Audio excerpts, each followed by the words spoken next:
Hello, everybody, and welcome to the radio version of Jersey Bayshore Country, which is a television show in a lot of areas throughout New Jersey. And you are the ones, my listeners, who potentially determine our agenda on the show. I'm your host, John Schneider, and I'm so happy to be here, and you're all welcome to join me. What's Jersey Bayshore Country? Well, it's an area mostly surrounded by an ocean, some bays, and a few rivers. That would be the Atlantic Ocean, Raritan and Sandy Hook Bays, as well as the Shrewsbury and Navesink Rivers. Now, Jersey Bayshore Country comprises towns like Keyport, Hazlet, Holmdel, Middletown, Matawan, Aberdeen, Lawrence Harbor, Union Beach, Keensburg, North Middletown, Port Monmouth, Belford, Leonardo, Atlantic Highlands, Navesink, Seabright, Rumson, Fairhaven, Red Bank, and others like Highlands, Holmdel, and Sandy Hook. Oh my gosh, there's so many. I'm sure I probably left one out.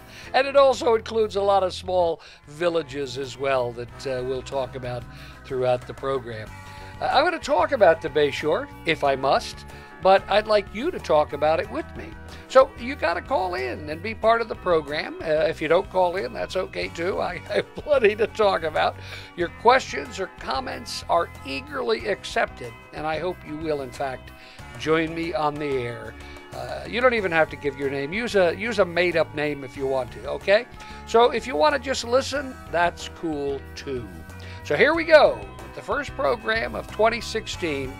Hey folks, welcome to Jersey Bayshore Country Talk Radio.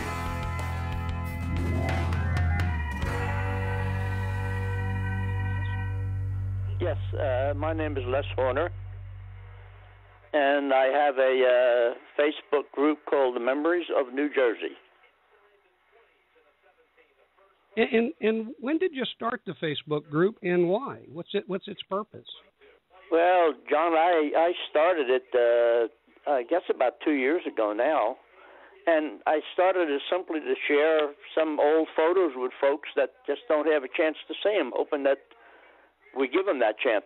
What's been the reaction of the folks? Because I know you have grown. I've seen you grown, oh boy, dramatically in the last couple of years. When did you start? And you're up to 5,000. What kind of response are you getting? Well, we have an extremely good response. We've got, as of at noontime when I looked at it, we're looking somewhere at 5,166 members in that group. Holy and I begin early in the morning. I get up usually around 4 to start the post, and there are folks that early going in to see what's going on with Memories of New Jersey. Well, that's terrific, and you know, it's interesting because I also administer a bunch of face groups, and in your face group, they're all well-mannered people, aren't they? Well, we try to keep it that way. We want people in there that are interested in what's going on in New Jersey, that live in New Jersey. Oh, we are, like I said, 5,100 and some people right now, and we probably have at least another 100 people that we haven't opened the group up to simply because they're from out of the country. And I just feel that, you know, I'd like to see people from New Jersey in the group.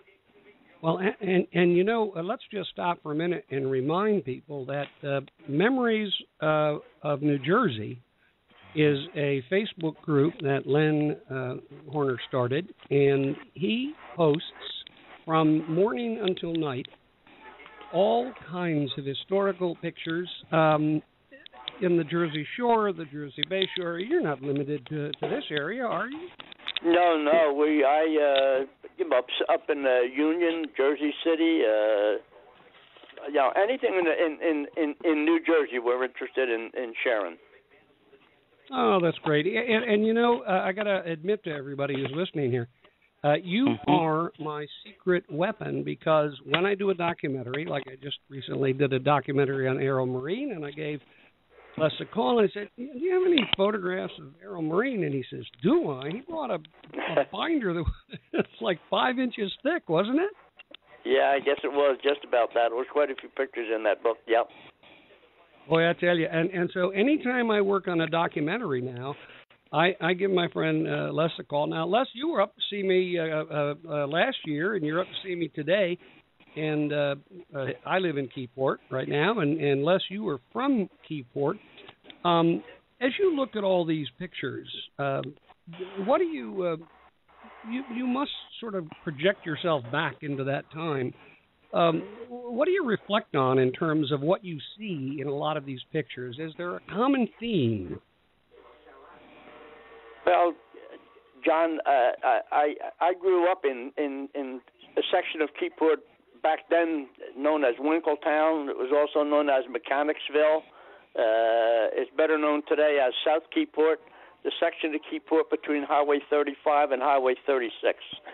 And when I ride through there today, as to when I was just a youngster living on the street, there's been just so many changes, yet you can still see those places that I saw 40, 50 years ago, still there. And you and I made a trip one day in Keyport doing some then and now photos of some of the buildings that are still there. And it's sure just enjoyable to look back at that and see what that is like today. Yeah. Well, it's funny because I'm a videographer, but I also I process still photographs from much of my work, and I think in terms of photography as both the still camera and the moving camera. But what's unfortunate is it's a lot easier to find photographs, old photographs, than it is to find old film that's been, transferred to video that you can actually use. Yes, and you have people it is. that make contributions to your. You'll say, "I wonder what this building looks like today," and you'll post it. And within a few minutes or an hour, somebody will post, "Well, here's what it looks like." Yeah. Well, the group that I have with over 5,000 people in it, there are many of them that help me with information and photographs. Two of them. There's one gentleman in there by the name of Bruce Stewart and a young lady by the name of Dawn Rise. And if you look at Memories of New Jersey, you will often see them posting pictures against the ones that I have posted. Sometimes they're pictures of a now photo of the picture that I have posted, and quite often Bruce will post another photo taken from a different location of the same photo that I had posted. And it's just nice to see that kind of people looking at what you're doing and helping you as you move along, and everyone enjoys it. Now, I want to check. We may have somebody else on the line. Who's with us on the line? Sure. Hello? Is anybody on the line? Hello? Yeah, hi. Who's this? Hello? I'm Joan DeRosia. Hi. How are you, Joan? I was from Highlands. I lived in my dad. Oh, when did you live in Highlands? Oh, I was born in Highlands. My dad, John Piacapora, lived at 84 Bay Avenue in Highlands. Oh. It was a pizza place, and then we lived right next door to the movie house. Oh, of course. Was it the Marine Theater? Yeah. Yeah, sure. My dad used to tell me he'd sneak into that when he was a kid. Yeah, we lived right next door. We used to run through the doors when they used to clean the inside of it. I got a picture of me standing in front of it. Les always tells me he's not a historian, even though he has. How many photographs do you have in your collection? A little over 13,000. Wow. Yeah, Joan, do you have that many photographs? No, I just found my old photograph when my sister was taking a picture of me in front of the movie house. Oh, right next door to my dad's house. Yeah. We'd love to see any of those old photographs, even if they have folks in them. If they're looking at buildings that we can look back at from years back, we'd love to see them posted. Yeah, I'm going to try to send them in to you. If you give me the address, I'll send them to you. That would be terrific. Email me or send me a private message, and I'll give it to you. If you go to either jerseybayshore.com or Jersey Bayshore or Highlands, New Jersey. You just try to be my friend, and we'll instant message. Now, I know that that another question that someone has here on the show is we have somebody that works at the Airport Plaza. They actually work in the Medi-Clinic there, and she's wondering, can you share any history and if you can't, I can, but not much, of Airport Plaza on Route 36 in Hazlitt.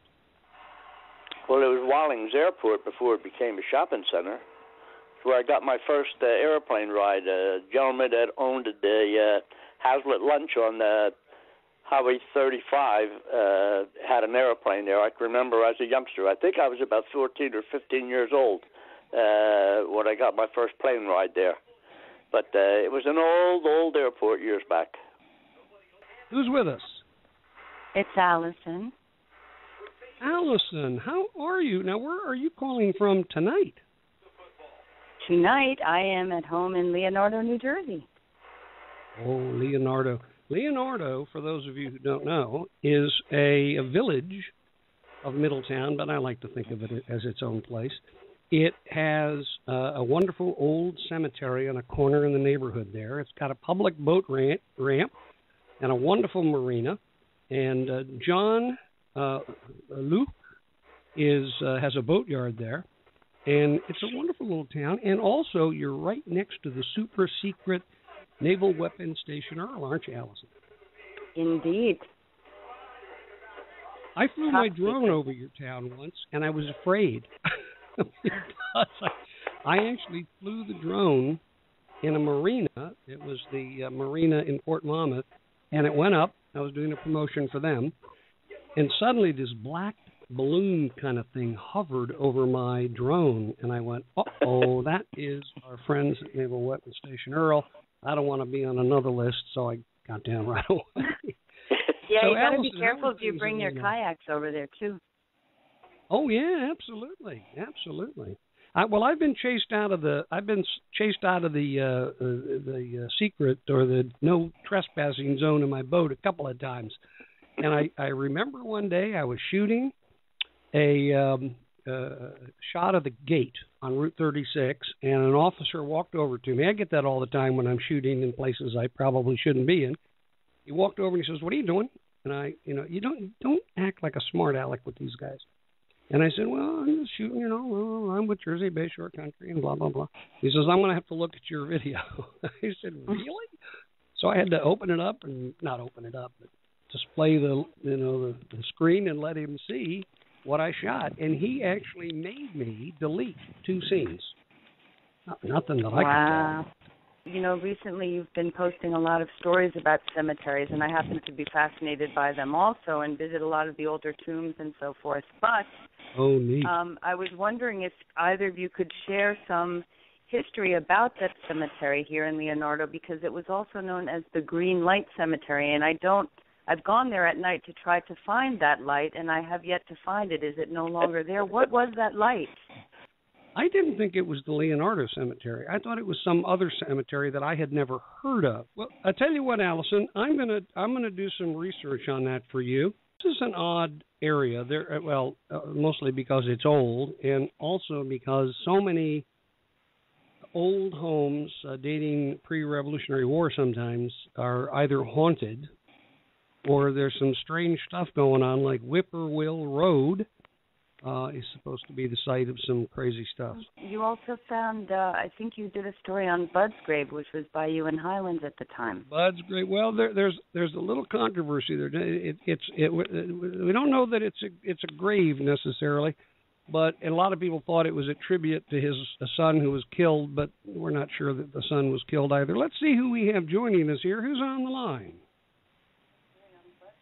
Would that be me? This is Michelle, otherwise known as Michelina. Hey, Michelle, how are you? I'm okay. Thanks for taking my call. I don't have a question, actually. It's really just a few things. I'll ask you a question. Could I ask you one? Where are you from? Right now I'm in Leonardo. I just moved to the area, so everything is kind of new for me. I enjoy it. I am fascinated with a lot of things, and Allison and I have been doing some geocaching. Geocaching is an online treasure hunt, and you can use a GPS or a cell phone as your as a GPS device, and you pick up clues and get the coordinates from their website at geocaching.com, and they bring you to really, really interesting places, in particular around here, like the Henry Hudson Spring, and to the fishing stations and beaches and haunted homes up in Fort Monmouth, and you find all kinds of little treasures, and you get to see some really cool things. Allison is on the line, and Allison is our naturalist here, at least in terms of life, marine life, ornithological life. Is that how you say it? I don't know. And she has a passion. Birds and marine mammals. Birds and marine mammals. And you know some marine mammals eat birds, but you never see a bird eating a marine. Well, I guess you do. Birds will eat snails and clams and stuff, right? Correct. Mm-hmm. But they're not mammals. I guess clams aren't mammals, so I shouldn't try to teach my clam how to go for a walk. So, Allison, what are you up to lately? What's your big passion these days in terms of trying to help either birds or sea mammals? Well, thank you for asking. I'm doing two things right now. I'm putting together our second Marine Mammals Rock show for the Marine Mammals Training Center. The last one was held at the Stone Pony, and we featured Bobby Bandiera and Bob Berger and Pat Guadagno and a host of amazing musicians from this area. Debbie DeLisa from the Wonder Bar was kind enough to donate the venue to our cause. And I'm looking hopefully to have a big concert there sometime in April that I'm going to put together. And all of the money that we make will go to the Marine Mammals Training Center, which is mmsc.org, marinemammalstrainingcenter.org. And I'm also trying to get my bill to take wild Quaker parrots off of New Jersey's potentially dangerous species list. People don't know, but we have wild parrots living here in New Jersey. And do they practice the Quaker religion? Some of them do. Most of them are just quackers. They called them Quakers because of the way that they shake when they are being fed. They quake, like a little mini seizures kind of. It's actually very cute. They shake and quake their wings when they want their parents to feed them, and for some weird reason they tend to do that into their adult years as well. They're also known as monk parakeets. It's the same species. They have a hood over their head that makes them look like monks, and they were imported here as would-be pets in the 70s, and a crate broke open at JFK Airport in 71, and they were introduced to our area inadvertently, but they've made this area our home, and they make big nests in the trees, and they live in them all year long. They're fascinating birds. They are the master architects. Let's see if my mom's on the line yet. Mommy, are you there? I listened for quite a while because I'd rather listen to all those compliments for you than ask you questions. But anyway, what I called to tell you is, you know that I love to go through cemeteries, and when we went over to Australia, I went through their cemeteries, and they're so different than we are. They have like a cake dish on the grave with a glass cover that goes over it, like for your cake if you're bringing it to someone's house. And in it they have all the flowers arranged, so beautiful. Oh, really? And they last longer. It's absolutely gorgeous. An interesting comment. I never heard of such a thing. Oh, I love to go through the cemetery just to look at all the beautiful arrangements they have. Some are plastic and some are real. You know, I was always amazed when I went to a cemetery and I saw the stones on the headstone and never knew why they were there. Does everyone realize why they're there? No, why are they there? The Jewish families, when they visit the grave, they leave a stone on the headstone so that people know that someone was there. Oh, I love that idea. At least that's what the comment that I got from a family of that religion, that folks that go leave a stone on the headstone, so you know how many people have been there.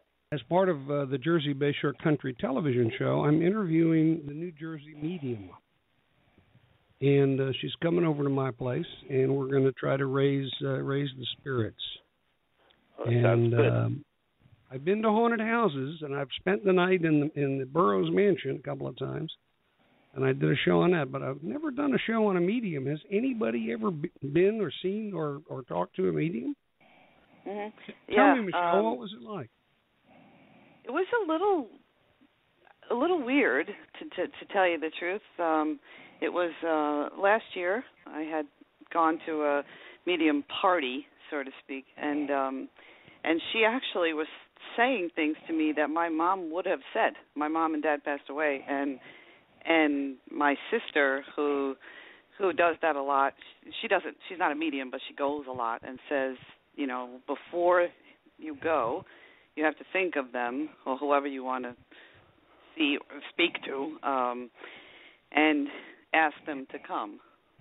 Now, I didn't do that, but she did say things that were kind of giving me chills, you know, because I was thinking, my goodness, are they right here? You know, they're right with me. So, I mean, I guess it's all in what you believe, you know. Joan, what was your experience? Oh, mine? She knew things when my dad died, what would happen to me, and it did come true. My sister's changed. I mean, a lot of things, and it scared me a little bit, and she knew that what happened to me at my father's funeral, and I didn't even tell her. And she told me that not to give up on what they did to me when my dad died, my sisters and the attorneys. I didn't know they probated my father's trust that they never gave me. And it was really scary. Knowing that she knew things that I didn't even say anything. Yeah, exactly. And I was like, in our unit, you're 100% convinced that this wasn't coincidence. Do you think this person was legit? Well, in Monmouth County in Freehold, you know, the City Hall of Records, the three attorneys probated my father's trust and never told me about it. Because when my dad died, they gave me a fake will. The Burroughs Mansion, which was the next on my list, is in Matawan, and it is supposed to be one of the most haunted houses in this area. And I spent the night there, and I brought all this equipment and cameras and audio and blah blah blah. And it's interesting, and I reviewed hours and hours of footage from the basement and the attic, and a guy by the name of Al Salvalane, who does a lot of the tours of the cemetery at Rose Hill, which is very famous, has a lot of famous people buried in it, is the caretaker for this house. He's really Matawan's town historian. He knows a lot about a lot of stuff. He was a principal in the high school for many, many years. And a real nice guy. I know him and his wife, and I've had them on the program. So I said, I'd like to do something on this house, and he knows every square foot of this house. So he said, okay. So I brought my camera, and I was drawn to this room upstairs. He let me just sort of wander, and I said, I'm really getting some intense things going on in here. He said, well, this is where the slaves were kept. I said, oh. And I was drawn into this one room, and I look on the wall, and there in almost like a pencil or something are two stick figures. And one is of a girl, except it's not a stick figure. The arms are sort of like long elliptical circles, and she's got more substance than the other stick figure. And next to her is a very thin, Weasley-looking stick figure. And the arm is reaching out to her and hooking, almost pulling her. And there's something between the stick figure's legs, like it's a male. And underneath it, it's labeled Milk Face. Now, not long ago, Milk Face was a colloquialism for white man, the slave owner. Mm-hmm. Now, the interesting thing about all this is that when I noticed this, and I talked to Al, and I said, Al, what is this? This is incredible. And there were all these names, and they were all like crossed out. It was almost like Margaret was calling out and depicting maybe being abused as a child by this stick figure, milk face, and she might have been a black slave girl.